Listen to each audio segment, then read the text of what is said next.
वारकरी संप्रदाय असो की कोणताही संप्रदाय, ते एक इन्स्टिट्यूशन असतं, त्याला एक संघटन असतं. तसा वारकरी संप्रदाय हा इतर संप्रदायांच्या तुलनेनं खूप खुला आहे. इथे मठ महंत परंपरा नाही आहे. ज्ञानेश्वर माऊली अथवा तुकाराम महाराजांनी आपले उत्तराधिकारी निवडलेले नाही आहेत की मठ स्थापन करून राजसत्तेकडे कधी पैशाची मागणीही केलेली नाही आहे. वारकरी संप्रदायातली संघटना जी साधारण पालखी, फड, दिंडी या 3 घटकांच्या रूपात आहे. बऱ्याचदा आपल्याला त्यातला फरक कळतच नाही. एखादा आलेला वारकऱ्यांचा समूह हा नेमकी पालखी आहे की दिंडी आहे हे आपल्याला माहितीच नसतं. तर अनेक शतकं वारकरी संप्रदायात असलेल्या फडांची परंपरा ही आपल्याला माहिती नसते. याच पालखी, फड आणि दिंडी या संकल्पनांविषयी जाणून घेऊयात आजच्या या वारी विशेष व्हिडिओतून. नमस्कार, मी आकांक्षा आणि तुम्ही पाहताय लगावबत्ती. पालखी, दिंडी आणि फड या तिन्ही वेगवेगळ्या गोष्टी आहेत. आकारानुसार पाहायचं झालं तर दिंडी सगळ्यात छोटी, फड त्यापेक्षा मोठा आणि पालखी फडापेक्षाही मोठी असते. पालखी ही एखाद्या देवाची किंवा संतांची असते, जी लाकडी असते, सजवलेली असते. तिच्यात त्या देवाची मूर्ती असते किंवा चरण पादुका असतात आणि एक मोठा भाविकांचा समूह हा तिच्या मागे आणि पुढे जयघोष करत चालत असतो. वारकरी संप्रदायाच्या संबंधानं जर सांगायचं झालं तर संतांच्या पालख्या यामध्ये असतात. त्या आषाढी, कार्तिकी एकादशीला पंढरपूरला जातात. बरं, या ज्या पालख्या आहेत त्या निघतात कुठून? तर त्या साधारण संतांच्या समाधी मंदिर असणाऱ्या गावांमधून निघतात. बऱ्याचदा संतांची जन्मस्थळं असणारी गावं तसंच कर्मभूमी अशा ठिकाणांवरूनही त्या निघतात. वारकरी संप्रदायामध्ये 2 सगळ्यात मोठ्या आणि जुन्या पालख्या आहेत. पहिली ज्ञानेश्वर माऊलींची आणि दुसरी तुकाराम महाराजांची. ज्ञानेश्वर माऊलींची निघते आळंदीवरून, तर तुकाराम महाराजांची निघते देहूवरून. याशिवाय एकनाथ महाराजांची पैठणची, सोपान काकांची सासवडची, निवृत्तीनाथांची त्र्यंबकेश्वरची, चांगदेव महाराजांची पुणतांब्याची, गोरोबा काकांची तेरची, सावता महाराजांची आरणची अशा अनेक पालख्या आहेत. अलीकडे साईबाबांची शिर्डीवरून, गजानन महाराजांची शेगावहून यासारख्या अनेक रूढ अर्थानं वारकरी संत नसलेल्या गुरूंच्या पालख्याही पंढरपूरला येतात.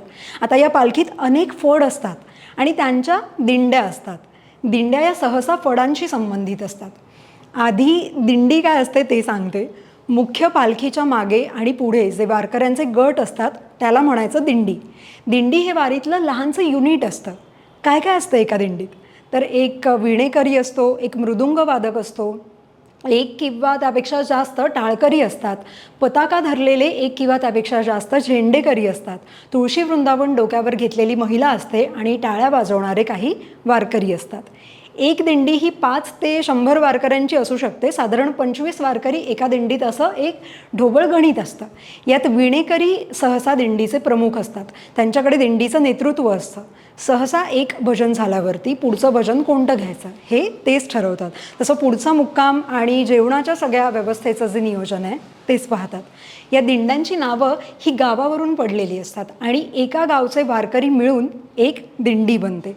प्रत्येक गावात विठ्ठल मंदिरामध्ये भजन कीर्तनाला, एकादशीला वगैरे जो समूह असतो तोच पंढरपूरच्या वारीत एका दिंडीत असतो. या दिंड्या ज्या पालखीबरोबर जायच्या असतात त्यांच्याबरोबर दिंडी प्रमुखाचं कोऑर्डिनेशन असतं आणि या दिंड्यांचे क्रम जे असतात ते परंपरेप्रमाणे ठरलेलेही असतात. उदाहरणार्थ ज्ञानेश्वर माऊलींच्या पालखीमध्ये पालखीच्या पुढे 250 दिंड्या आणि मागे 250 दिंड्या असतात, ज्यांच्या पोझिशन्स ही ठरलेल्या असतात. आता फड या संकल्पनेविषयी सांगते. फड शब्दाचा तसा मराठीत अर्थ होतो काही मंडळींचा समूह की जो विशिष्ट उद्देशासाठी एकत्र आलेला असतो. आपल्याकडे तमाशाचा फड, वारकऱ्यांचा फड, जुगाराचा फड असे शब्द फड म्हणून उच्चारले जातात. तर वारकऱ्यांचा असा एक फड असतो. या फडांची परंपरा अनेक शतकांपासूनची आहे. नियमितपणे एकत्र येणाऱ्या वारकऱ्यांच्या समूहाला फड असं म्हणतात. या फडाला शिस्त असते आणि त्याचे वर्षभराचे कार्यक्रम हे ठरलेले असतात. विशेष म्हणजे फड स्थापन केलेला एक मार्गदर्शक असतो ज्याच्या विचारांनी तो फड चालत असतो. आजही वारकऱ्यांचे अनेक फड आहेत ज्यांचे स्वतःचे काहीतरी आचारधर्म आहेत, स्वतःचं काहीसं वेगळं तत्त्वज्ञान आहे. तर एका फडामध्ये अनेक दिंड्या असतात ज्यांचे नियम हे पारंपरिक संकेतांनी ठरलेले असतात. महाराष्ट्रात वासकर फड, देहूकराचा फड, आजरेकर फड, टेंभूकर फड, सातारकर फड असे काही प्रसिद्ध फड आहेत. या सगळ्यात वारकरी संप्रदायातले पहिले फडकरी कोण? तर ते म्हणजे संत नामदेव. तुकाराम महाराज आपल्या एका अभंगामध्ये नामदेवांविषयी म्हणतात की आपल्या सवंगडिया शिकवुणी घाई, स्वतंत्र फड जागविला रे, तुकोबारायांचा फड स्वतंत्र फड होता. प्रत्येक फडाचं एक वेगळेपण असतं. पेशवाईच्या शेवटच्या काळात मलाप्पा वास्कर म्हणून धाराशिव जिल्ह्यातले वाशीचे सत्पुरुष होऊन गेले. त्यांचा सुद्धा स्वतंत्र फड होता. मलाप्पा वास्कर हे दिल्लीत मराठ्यांचं वर्चस्व प्रस्थापित करणाऱ्या ग्वाल्हेरच्या सरदार महादजी शिंदे यांचे गुरु होते. वास्करांच्या फडाचं विशेष म्हणजे या फडानं अनेक कीर्तनकार महाराष्ट्राला दिलेत. तसंच तुकाराम महाराजांच्या वंशजांनी नंतर पंढरपूरला स्थायिक होत स्थापन केलेले 2 देहुकराचे फड प्रसिद्ध आहेत. तुकाराम महाराजांच्या मोरे घराण्याचं वारकरी परंपरेत दीर्घकाळ असलेलं योगदान ते दाखवतात.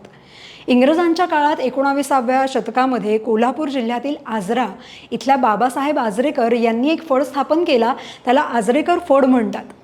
हा फड तत्त्वज्ञान आणि आचार विचारांच्या बाबतीत एक महत्त्वाचा फड मानला जातो. या फडात मूर्तीऐवजी ज्ञानेश्वरीसारख्या ग्रंथांची पूजा केली जाते.